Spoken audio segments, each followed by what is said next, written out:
Você pode ter o que você diz. Por Kenneth Hagin. Capítulo 1. Você pode ter o que você diz.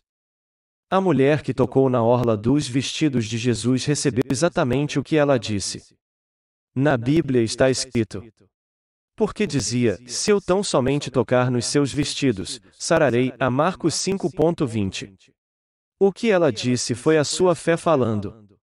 Eu sei que foi, pois Jesus disse, e filha, a tua fé te salvou. Versos 34. O que você diz é a sua fé falando. Você pode ter o que você diz. Marcos 11:23. Porque em verdade vos digo que qualquer que disser a este monte, erga-te, lança-te no mar, e não duvidar em seu coração, mas crer que se fará aquilo que diz, tudo o que disser lhe será feito. 24. Por isso vos digo que tudo o que pedirdes, orando, crer que o recebereis, e tê-lo-eis. Estamos usando a última sentença de Marcos 11:23 como nosso texto, e tudo o que disser lhe será feito. Outra prova maravilhosa é encontrada no Velho Testamento. Números 13 nos conta que depois que os filhos de Israel chegaram a Cádiz Barneia, eles enviaram 12 espias para Canaã. 10 deles trouxeram um mau relatório da terra prometida e 2 voltaram com um bom relatório. O que é um mau relatório? É um relatório de dúvida. O que é um bom relatório? É um relatório de fé. 10 deles disseram que é verdade mesmo que a terra mana leite e mel. Eles até mostraram os gigantescos cachos de uvas, romãs e outras frutas que haviam trazido de Canaã. Mas, eles advertiram, há gigantes na terra e éramos aos nossos próprios olhos como gafanhotos, e assim também éramos aos seus olhos. Quando você analisa o seu relatório, eles realmente estavam dizendo, não podemos. Não podemos conquistar aquela terra. E todos os israelitas aceitaram este relatório. Algumas pessoas acreditam que o relatório da maioria é sempre certo, mas se você seguir a maioria dos cristãos, até cristãos do Evangelho pleno, você andará na descrença. Ao aceitarem o relatório da maioria, os filhos de Israel estavam em realidade dizendo, não podemos conquistar a terra. Você pode ter o que você diz. Os filhos de Israel obtiveram exatamente o que eles disseram. Eles creram que não podiam conquistar a terra, portanto disseram que não podiam. E não conquistaram-na. Afinal de contas, mesmo quando você duvida, você está crendo em algo, você simplesmente está crendo na coisa errada. Essa é a única diferença. Você sempre consegue e possui em vida aquilo em que você crê e diz. Se você não crê naquilo que está dizendo, então você não devia dizê-lo, porque, se você disser qualquer coisa por tempo suficiente, as suas palavras ficarão, eventualmente, registradas no seu espírito e elas controlarão a sua vida. Cada um daqueles 10 espias conseguiram exatamente o que disseram. Nenhum deles entrou na terra prometida. Todos vagaram pelo deserto até morrerem. O que eles disseram aconteceu. Com Josué e Calebe, porém, foi diferente. Calebe disse, subamos animosamente. Imediatamente, e possuamo-la, porque certamente prevaleceremos contra ela. Num 13:30, Josué disse, tão somente não sejais rebeldes contra o Senhor, e não temais o povo desta terra, porquanto são eles nosso pão. Retirou-se deles o seu amparo, e o Senhor é conosco, não os temais. Num 14:9. Josué e Calebe não negaram que haviam gigantes na terra. Sim, eles admitiram. Éramos aos nossos olhos como gafanhotos, e assim também éramos aos seus olhos. Mas quando você analisar o que eles disseram, eles confessaram, o nosso Deus é bem capaz de entregá-los em nossas mãos. Podemos muito bem vencer os gigantes e possuir a terra. Há pessoas que frequentemente me perguntam: o irmão poderá me dizer por que não? Posso ser curada? Eu sempre dou um sorriso e digo: e sim. Os seus olhos ficam arregalados e elas dizem: e bem, se o irmão puder, eu gostaria de conhecer o motivo. Eu respondo: você acaba de me dizer por que você não pode. Você pode ter o que você diz. As suas palavras as condenam. Você poderá localizar as pessoas pelo que elas dizem. A sua confissão as localizam. Quando eu oro pelas pessoas, sempre tento obter uma confissão antes de orar por elas. Eu pergunto: você será curada agora quando eu impuser as mãos sobre a cabeça e orar? Bem, irmão Agem, eu certamente espero que sim. Eu sempre respondo: fique sabendo que você não será. Certamente não será. Você vê, eu as localizei. Eu sei onde elas estão agora. Não estão na fé. Estão apenas na esperança. Você será enchida com o Espírito Santo agora, quando eu impuser as mãos sobre a sua cabeça e orar? Eu as pergunto. Bem, eu certamente espero que sim, irmão Agem. E eu sempre preciso dizer: você não será. Eu as localizei. As pessoas que possuem uma rápida confissão de fé recebem quase que imediatamente. Algumas pessoas, porém, pensam que, devido ao fato de eu pregar desta maneira, elas poderão dizer isso intelectualmente, de suas cabeças, sem crerem em seus corações. Eu percebo que tais pessoas não olham nos meus olhos ao dizerem isso, e também percebo uma nota de hesitação em suas vozes. Essa pequena hesitação haverá de derrotá-las. São as raposinhas, diz a Bíblia, que fazem mal às vinhas. Não é algo grande que está impedindo que os filhos de Deus sejam curados ou enchidos com o Espírito Santo. Não foram os gigantes que impediram a Israel de entrar na terra prometida. Se tivesse sido os gigantes, eles teriam derrotado Josué e Calebe assim como fizeram para os outros espias. Não, os 10 espias derrotaram-se a si mesmos. Foram os seus pensamentos errados, a sua crença errada, as suas palavras erradas que os derrotaram. Não são os gigantes em nossas vidas que nos derrotam. Não são as tempestades da vida que nos derrotam. Se você está derrotado é porque você derrotou-se a si mesmo. Com os seus pensamentos errados, com a sua crença errada e com suas palavras erradas. Josué e Calebe disseram: o nosso Deus é bem capaz de entregá-los nas nossas mãos. Podemos muito bem vencê-los. Você pode ter o que você diz. A mulher com o fluxo de sangue recebeu exatamente o que ela disse. Aqueles israelitas que aceitaram o relatório da maioria receberam exatamente o que eles disseram. Eles vagaram pelo deserto até que cada um deles morresse. Josué e Calebe eram os únicos membros daquela geração que entraram na terra prometida. Josué tornou-se o líder deles, e quando chegaram a Canaã, Calebe chegou-se a Josué e disse: e dá-me este monte, a Josué 14:12. Oh, eu gosto deste camarada. Calebe. Eu gosto de um homem de fé. Calebe tem um cantinho especial no meu coração. Penso que Josué voltou as vistas para 40 anos atrás e percebeu como Calebe havia ganho uma vitória ao crer e falar corretamente. Ele queria localizar Calebe, portanto, perguntou-lhe, a fim de obter uma confissão dele: você poderá tomar aquele monte? Há gigantes naquele monte. Os anaquins estão ali. E o velho Calebe respondeu com efeito: eu sou bem capaz.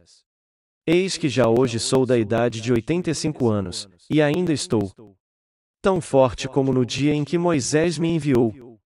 E a minha vista não embranqueceu.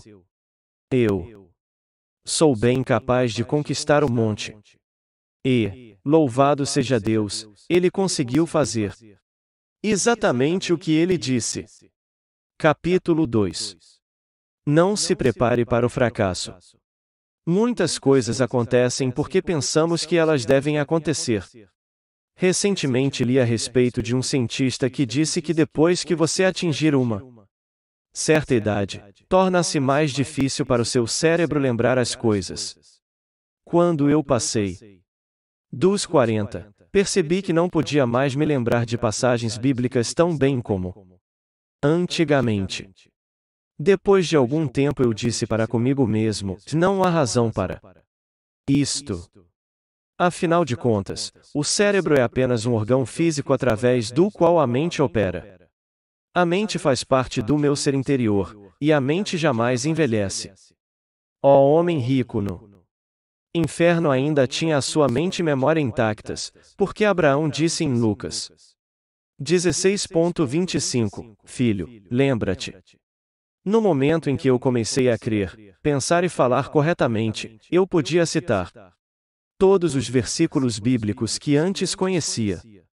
Eu podia lembrar de tudo tão facilmente como antes, e minha memória em realidade tornou-se melhor em vez de pior. Nós falhamos muitas vezes porque nos preparamos para falhar. Pensamos no fracasso, cremos nele, e fracassamos. Mas nós, como crentes, jamais devíamos falar em fracasso, de dúvida ou de descrença. Devíamos falar de fé. Se você é derrotado com os seus próprios lábios. Eu aprecio e dou graças a Deus por todo o material bem que é impresso hoje em dia sobre este assunto, mas há muitos anos passados eu descobri o segredo da passagem citada anteriormente, onde Jesus disse. Marcos 11:23, 24. 23. Porque em verdade vos digo que qualquer que disser a este monte, erga-te, lança-te no mar, e não duvidar em seu coração, mas crer que se fará aquilo que diz, tudo o que disser lhe será feito. 24. Por isso vos digo que tudo o que pedirdes, orando, crede que o recebereis, e tê-lo-eis. Em 1933 eu era apenas um jovem de 16 anos prostrado num leito de enfermidade. 4 meses antes de atingir os meus 16 anos eu me tornei completamente confinado ao leito. 5 médicos, incluindo um que praticou na famosa Clínica Mai, estavam cuidando do meu caso. Eu morava com os meus avós. Não obstante o fato de que o meu avô possuía bastante propriedades, ele não era um homem rico, foi no período da Grande Depressão. Mesmo assim, se a Clínica Mai pudesse ter me ajudado, ele teria estado disposto a me mandar para lá. Os meus médicos aconselharam a família a dar ouvidos ao médico que havia clinicado na Clínica Mai, pois era considerado um dos melhores da América, e sabia tanto quanto os médicos daquela clínica. Ele e os outros médicos que estavam cuidando de mim disseram que não havia esperança para mim. De fato, ele disse que eu não tinha oportunidade em 1 milhão de sobreviver. Ele acrescentou que, tanto quanto a ciência médica conhecia, pessoa alguma com o meu problema de coração jamais conseguiu viver além dos 16 anos de idade. Eu jamais havia tido uma infância normal. Nunca tinha corrido ou brincado como outras crianças. Fui um semi-inválido toda a minha vida. A cidade onde eu morava, McKinney, Texas, a 32 milhas ao norte de Dallas, era sede do município de Collin. Naquela época ela tinha uma população de aproximadamente 8.750 almas. Vovô possuía várias casas lá, e resolveu mudar de residência. Ele havia pintado e decorado a casa nova no dia do Ano Novo de 1934. Mudanos. Os funcionários da transportadora mudaram os móveis de outras partes da casa em primeiro lugar, deixando os móveis do meu quarto para o final. Então, à medida que vieram fazer a mudança, veio também uma ambulância para me transportar. O Sr. Harris da casa funerária Harris e o seu motorista, Sr. MacDonald, me ergueram da cama e me colocaram sobre uma padiola e me puseram dentro da ambulância. À medida que partimos, o Sr. Harris virou-se para mim e disse: Filho, diga-me, você tem estado acamado durante um ano? Não, respondi, não bem um ano, mais ou menos 9 meses. Ele continuou: E bem, se você quiser, poderemos andar bem devagar através da área residencial da cidade, porque você não a tem visto por tanto tempo. Não obstante estar parcialmente paralisado, eu podia mover a minha cabeça e olhar para fora. Depois de ter estado acamado por quase um ano, olhando para 4 paredes e para o teto, a cidade me parecia linda, mesmo que eu estivesse olhando para ela através das janelas de uma ambulância. O Sr. Harris então disse: Filho, se você quiser, podemos também atravessar a praça central da cidade. É o dia de Ano Novo, e a maioria das lojas estão fechadas, portanto, haverá pouco trânsito. Eu disse: eu apreciaria muito isso. Jamais esquecerei desse dia enquanto viver, agora e por toda a eternidade. À medida que olhei para aquele velho edifício do Tribunal de Justiça, o diabo disse para mim: E bem, você nunca pensava que poderia ver esse edifício novamente na carne. E jamais o teria feito se não fosse pela bondade do Sr. Harris. Eu sabia que era o diabo. Algumas pessoas não podem dizer se é o diabo ou Deus falando com elas, mas deixe-me explicar como você poderá saber a diferença. Tudo o que for de dúvida, de descrença e de desencorajamento é do diabo. Deus jamais fala de dúvida, de fracasso ou de desencorajamento para pessoa alguma. Este menino Batista havia estado lendo a Bíblia metodista da sua avó. Me lembro de um certo versículo. Algo dentro de mim levantou a voz e trouxe aquele versículo à minha lembrança: e tudo o que disser lhe será feito. Creia nisso com o coração, diga-o com a boca. Esse é o princípio da fé. Você pode ter o que você diz. Eu disse isso na ambulância naquele dia à medida que as lágrimas rolavam pela minha face. Eu não entendia tudo o que eu sei agora. Apenas tinha um pequeno raio de luz, como a luz que escapa por debaixo de uma porta, mas eu sabia que estava lá. Portanto, eu disse isso. Eu disse: e sim, eu verei esses edifícios novamente, eu verei o Tribunal de Justiça. Eu hei de ficar em pé nesta praça do tribunal, porque Jesus disse: tudo o que você crer no seu coração e disser com a sua boca acontecerá. Eu creio no meu coração. Eu digo com a minha boca. Mais ou menos às 14 horas daquela tarde daquele primeiro dia de janeiro de 1934, foi o início de uma nova vida para mim. Tendo-se comprometido, você fica localizado, e eu me recusei voltar atrás na minha confissão de fé. Janeiro passou. Eu ainda estava acamado. Fevereiro passou. Eu continuava no meu leito.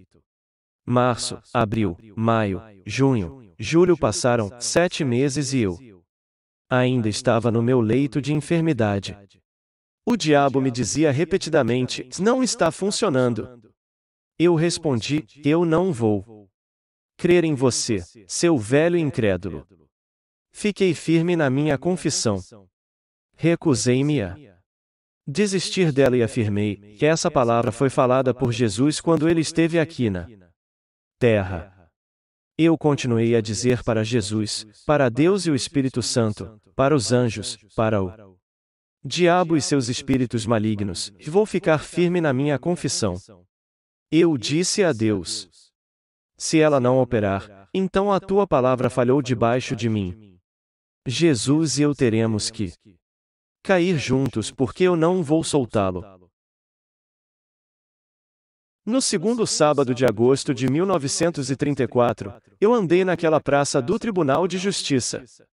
Lá no centro-norte do Texas, naqueles dias de depressão de 1934, todo mundo, particularmente a gente do interior, sempre vinha à cidade nas noites de sábado. Havia tanta gente lá que eu tive que acotovelar o meu caminho através da multidão para chegar até a calçada. Mas fiquei em pé naquela calçada, na esquina do sudoeste onde estava a mercadoria, e lágrimas rolavam pela minha face. Levantei minha mão, sem me importar com o que as pessoas pudessem pensar.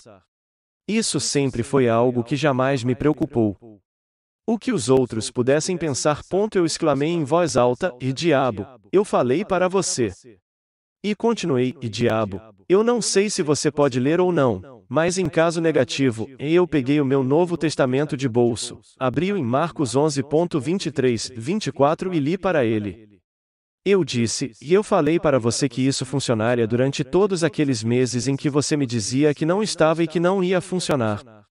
Eu disse ainda que era a palavra de Deus, e aqui está a ponto. Não sei o que as pessoas pensaram, vendo um rapaz de 17 anos em pé naquela esquina segurando um Novo Testamento em suas mãos e as lágrimas rolando pela sua face, falando com alguém. Mas não me importei. Comecei a me firmar nesta escritura no meu leito de enfermidade, e continuo firme nela desde então. Capítulo 3. A visão de um jovem pregador. Então eu comecei o meu ministério.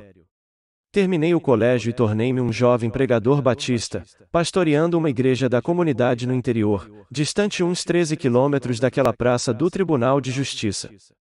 No primeiro ano em que preguei, gastei 4 pares de sapatos andando até a igreja, e eu não ganhava dinheiro suficiente para comprar nenhum par. Eu não possuía um carro. Se alguém me desse uma carona, muito bem, mas a maior parte do tempo eu andava a pé, e muitas vezes eu caminhava pelo menos 8 quilômetros de distância até a igreja. Quero confessar que tive um tempo hilariante pregando o evangelho. Sabe, eu reconhecia que podemos ter o que dizemos. Isso me havia levantado de um leito de enfermidade mortal. Havia me curado de um problema de coração e de paralisia, e me havia dado saúde. Portanto, eu sabia que Jesus salva. Eu sabia que Jesus cura e sabia que ele ia voltar. A essa altura eu não sabia que ele também batizava com o Espírito Santo.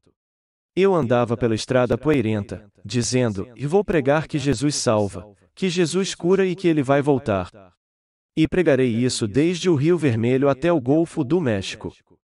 Pregarei da fronteira de Louisiana até a divisa estadual do Novo México.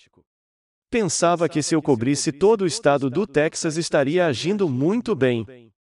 Eu disse que faria isso, porque sabia que eu podia ter o que eu dissesse. Então eu comecei a me associar com o pessoal do Evangelho Pleno, porque eles criam na cura divina assim como eu. Eles também pregavam algo mais, o enchimento com o Espírito Santo e o falar em outras línguas. Como alguém disse, é como o barranco escorregadio de um riacho. Você começa a facilitar e de repente você escorrega e cai dentro da água. Eu continuei a brincar e por fim caí dentro do rio. Depois dessa experiência, continuei a pregar as mesmas coisas que havia sempre pregado, com a diferença que acrescentei algo às minhas palavras. Isso é uma das coisas que o batismo no Espírito Santo faz para você, ele amplia a sua visão. Andando pela estrada em direção à igreja, comecei a dizer: pregarei o Evangelho. Pregarei que Jesus salva. Pregarei que Jesus cura. Pregarei que ele enche com o Espírito Santo. Pregarei que ele voltará. Só que agora eu acrescentei que pregarei isso do Atlântico até o Pacífico. Pregarei de Los Angeles até Nova York. Pregarei esta mensagem do Golfo do México até a fronteira do Canadá. Louvado seja Deus! O Espírito Santo lhe dará uma visão maior do que o Texas. E louvado seja Deus, eu consegui fazer isso. Já viajei centenas de milhares de quilômetros nos Estados Unidos e no Canadá e até o além, sempre contando o fato de que você pode ter o que você diz. Quando minha esposa Oreta e eu nos casamos em novembro de 1938, ela era metodista e nada sabia a respeito de cura divina. Em dezembro soprou o primeiro vento frio do norte e ela ficou com uma forte dor de garganta. Ela disse: "Preciso ir até a farmácia para desinfectar a minha garganta. Terei uma garganta ruim o inverno todo." Isso acontece todos os anos. Esta foi uma boa oportunidade para ensiná-la. Lembrando-me de Marcos 11:23, virei para ela e disse: "Não, você não vai desinfectar a sua garganta. Esse mal crônico vai deixar você e jamais voltará." Sumiu. E os anos vieram e se foram, mas a dor de garganta nunca mais voltou. Você pode ter o que você diz. Quando eu fui para o campo missionário em 1949, nós alugamos um apartamento. Meu sogro faleceu em 1950, e eu lhe prometi no seu leito de morte: "Não se preocupe a respeito da senhora Hawker, minha sogra. Ela terá um lar conosco. Cuidaremos dela." Ela veio morar conosco naquele apartamento, mas quando cheguei em casa, eu não tinha onde dormir. Então eu disse para minha esposa: "Não há necessidade de morarmos neste pequeno apartamento. Vamos arranjar uma casa. Alugamos uma casa de madeira." Mais tarde eu disse: "Nós podíamos comprar esta casa, e as prestações seriam muito menos do que o aluguel." Concordamos, e pedi à minha esposa para ir ver o proprietário e saber se ele a venderia. O dono respondeu: "Não, não vamos vendê-la. A construímos para nossa própria moradia e planejamos ocupá-la algum dia." Eu escrevi mais tarde para minha esposa: "E bem, eles querem vender a casa, mas não sabem o que estão falando, porque Jesus disse: 'Você pode ter o que você diz.' E aquela casa é minha." Na próxima vez que estive em casa, saí para fora e andei no jardim ao redor da casa, e orei: "Ó Senhor, tu disseste: 'Todo lugar que pisar a planta de vosso pé vou-lo tenho dado,' em Josué 1:3. Os meus pés pisaram ao redor desta casa. Ela é minha. Depois de um pequeno intervalo, eu disse: "Pergunte para o dono novamente." Ele respondeu mais uma vez: "Não, não. Não queremos vendê-la." Escrevi para minha esposa: "E sim, eles querem vendê-la, mas não sabem disso. Aquele lugar é meu." No devido tempo, o dono disse para minha esposa: "Decidimos vender a casa." Quando a minha esposa me contou isso, eu respondi: "E isso não é novidade para mim. Já sabia disso há meses." Marcamos uma entrevista com os donos, mas soubemos que mais alguém havia oferecido $500 a mais pela casa, e ela valia isso. Sentado em sua casa, eu disse aos donos: "Certamente não gostaria que vocês falhassem com Deus." A mulher disse para o marido: "Diga-lhes o que você me falou nas últimas 3 noites." Ela respondeu: "Pode contar." Ele continuou: "Bem, oramos antes de dormir, e cada noite ao deitarmos na cama, meu marido tem dito: 'E você sabe, algo dentro de mim me diz que aquela casa pertence àquele pregador. A casa é dele.' Eu disse: 'E certamente que a casa é minha.' Louvado seja Deus, você pode ter o que você diz." Ainda estou dizendo isto. Conseguimos a casa. Eu estava pagando um aluguel de $85 por mês, mas o meu pagamento após o refinanciamento ficou em apenas $56 e a casa agora me pertence. Você pode ter o que você diz. Eu me lembro também que naquele primeiro ano que eu estava naquele campo evangelístico, o diabo tentou cortar as minhas finanças. Depois de ter passado o primeiro ano, eu teria tido $1.200 a mais em dinheiro se eu tivesse permanecido com a igreja que eu havia pastoreado. Além disso, a igreja nos forneceria uma casa pastoral e pagaria todas as contas. Agora eu teria de providenciar um lugar para minha família morar, como também custear todas as minhas despesas de viagem. Ao findar aquele ano, eu tive que vender o meu velho carro a fim de tentar conseguir o dinheiro suficiente para pagar apenas os juros de 3 empréstimos que eu havia feito.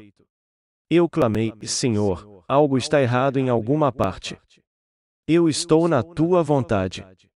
Eu estou fazendo o que tu me mandaste fazer. Se houvesse qualquer dúvida sobre isso, eu voltaria a pastorear a ponto e acrescentei, tu disseste na tua palavra, se fordes bem disposto e obedientes comereis o melhor desta terra. Bem sei que tu queres que comamos o melhor, tu queres que guiemos um bom carro, o melhor. Mas vejas, Senhor, eu tive que vender o meu carro a ponto e o Senhor respondeu, o texto diz, se fordes bem disposto e obediente. Tu és obediente, mas não tens sido bem disposto a ponto eu me tornei bem disposto rapidamente e disse ao Senhor, agora estou bem disposto, e tu sabes que isto é verdade. Eu já fiz um ajuste. Ele disse, e sim, você está bem disposto, mas outro problema com você é que você não pratica o que prega. Eu considerei isso um golpe baixo e reclamei, por quê, Senhor, que queres dizer que eu não pratico o que prego? Oh! Ele disse. Você prega a fé, mas não pratica a fé a ponto respondi, Senhor, que queres dizer? Ele respondeu, quanto à cura, você pratica. Você sempre foi curado, e os seus filhos sempre receberam a cura. Mesmo quando algo está errado com o seu corpo ou quando aparecem alguns sintomas, você imediatamente se levanta e declara que está curado. E isso nunca falhou. Mas os princípios da fé são os mesmos no plano das finanças como o são no plano da cura a ponto eu disse, obrigado, Senhor. Louvado seja Deus. Eu vou comprar um carro. Um bom carro a ponto eu disse para minha esposa, que eu vou comprar um carro. Contei a ela o que o Senhor me havia falado. Ela respondeu, e me parece a coisa mais tola do mundo comprarmos um carro e assumirmos um compromisso de $80 de prestações mensais quando nem temos podido cumprir os nossos compromissos atuais. Nem temos pago alguns desses compromissos a ponto quando você age presunçosamente. Você cairá com o rosto no chão e o diabo vai lhe derrotar amargamente. Mas quando você age baseado e firmado na palavra de Deus, você vai derrotar o inimigo em cada peleja. A coisa mais fácil que fizemos em nossa vida foi pagar aquele carro. Ele não era novo. Nós o compramos de um pastor. Era um modelo 1949, Oldsmobile Dinâmico 88, com apenas poucos quilômetros de uso. Depois que ele ficou bem gasto, eu comecei a confessar, eu vou comprar um carro novo. Eu disse para cada pastor onde eu preguei, e em outubro, que eu for para Fort Worth, os novos modelos já estarão disponíveis, e eu vou comprar um carro novo. Quando cheguei em Fort Worth e comecei uma reunião, eu disse ao pastor, e eu vou comprar um carro novo enquanto eu estiver aqui.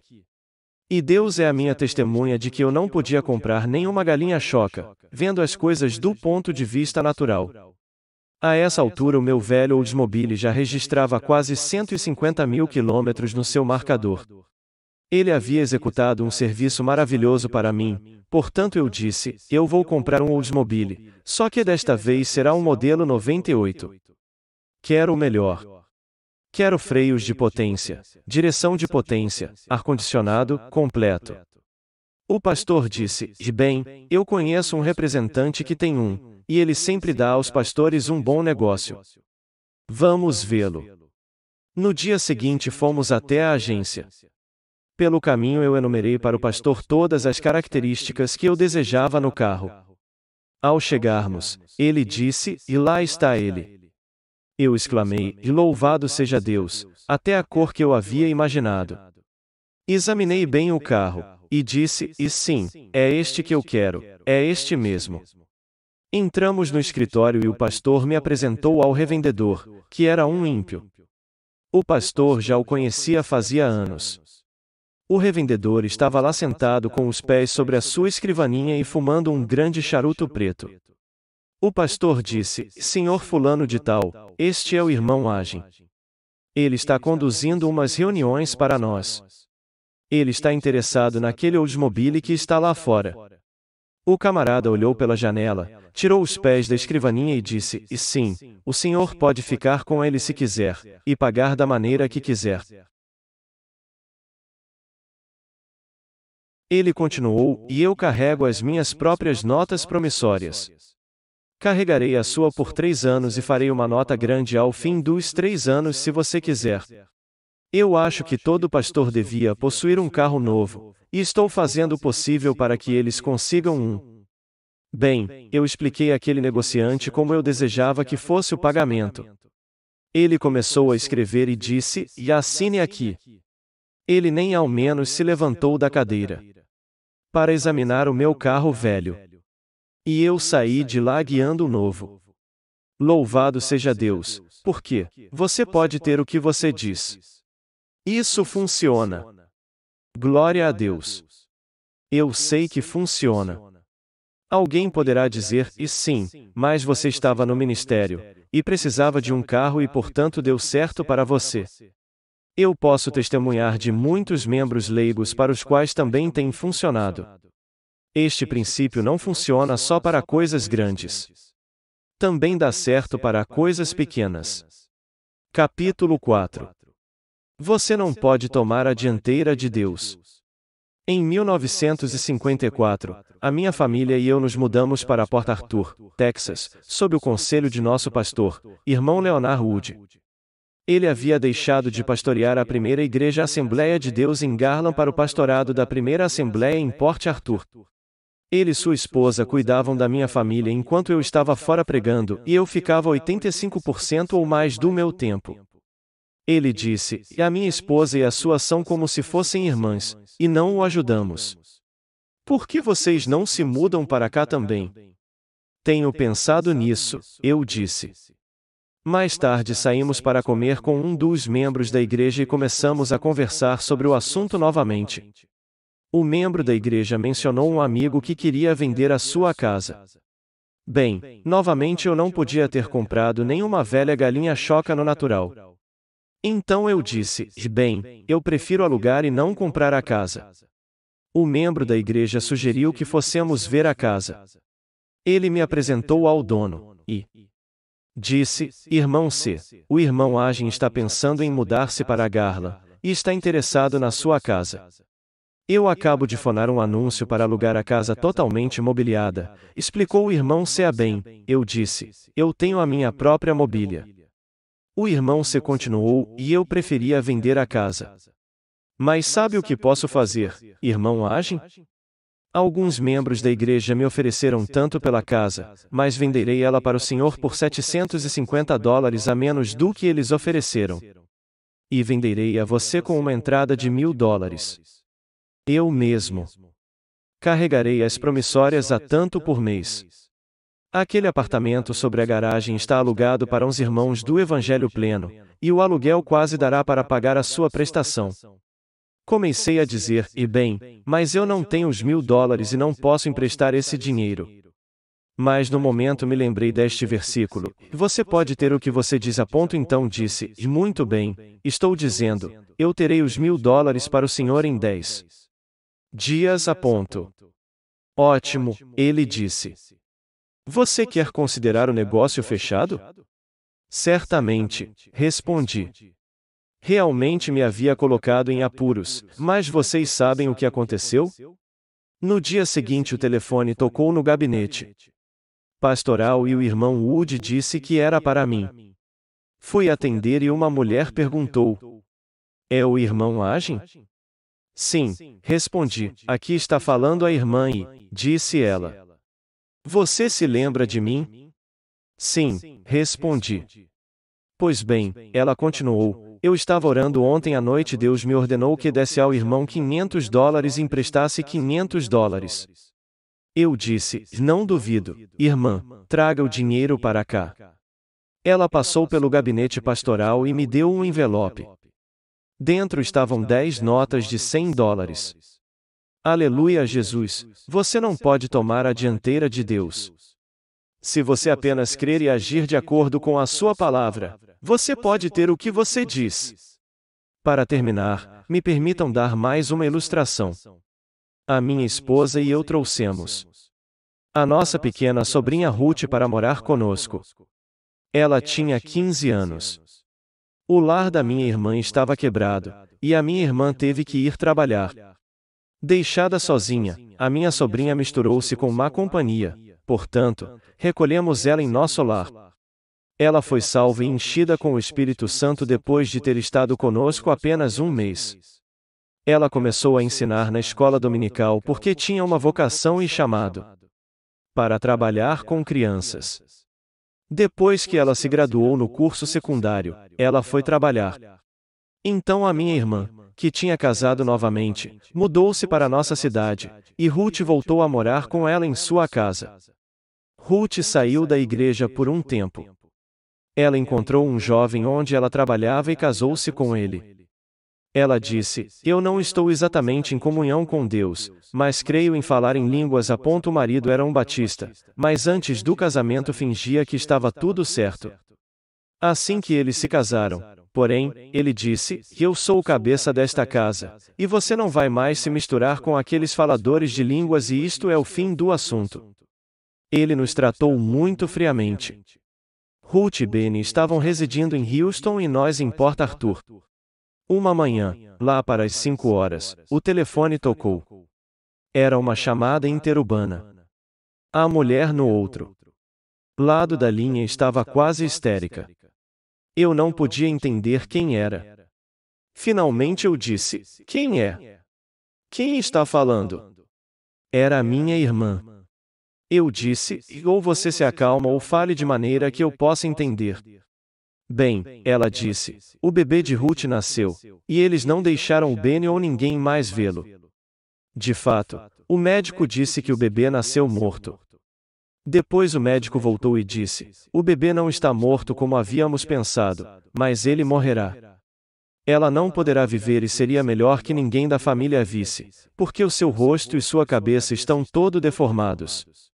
Ela continuou: "E Benny queria que eu lhe telefonasse e pedisse as suas orações." Eu disse: "E veja, Oreta, qualquer que disser, e não duvidar em seu coração, mas crer que se fará aquilo que diz, tudo o que disser lhe será feito." Em Marcos 11:23. O minuto em que você desligar este fone, você vira e diga: "E Benny, o tio quem disse que o bebê viverá e não morrerá, e ele ficará bom."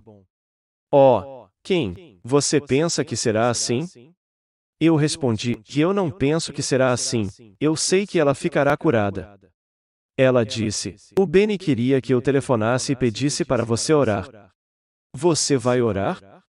"Não," eu disse, "eu não vou orar. Não adianta agora porque eu já disse que ele ia ficar bom." Jesus disse: "E tudo o que disser lhe será feito." Muito bem, ela disse: "A Ruth quer que a Oreta venha." Eu disse: "Eu tenho um culto durante o dia, e não posso levá-la, mas arranjarei alguém para levá-la." Oreta e uma amiga chegaram em Houston mais ou menos às 10 horas naquela manhã. Benny desceu as escadas do hospital correndo, abraçou a minha esposa e exclamou: "E agora eu sou um batista pentecostal." Eu sou um batista pentecostal. Sim, um batista pentecostal. Ele disse: "Não fazia 10 minutos que o tio quem havia desligado o telefone quando as enfermeiras vieram correndo e exclamando: Vocês podem ver o bebê agora. Ele está bem." Enquanto estávamos ao seu lado, olhando para ele, a sua cabeça começou a encher-se como um balão sendo soprado. E ele está completamente curado e vai viver. Vocês deviam ver aquele menino hoje. Ele é um jovem grande e forte. E deviam também ver o Benny hoje. Louvado seja Deus. Ele é um batista pentecostal, cheio do Espírito Santo, falando em outras línguas, um professor da escola dominical e obreiro em uma igreja Assembleia de Deus. Louvado seja Deus. Você pode ter o que você diz.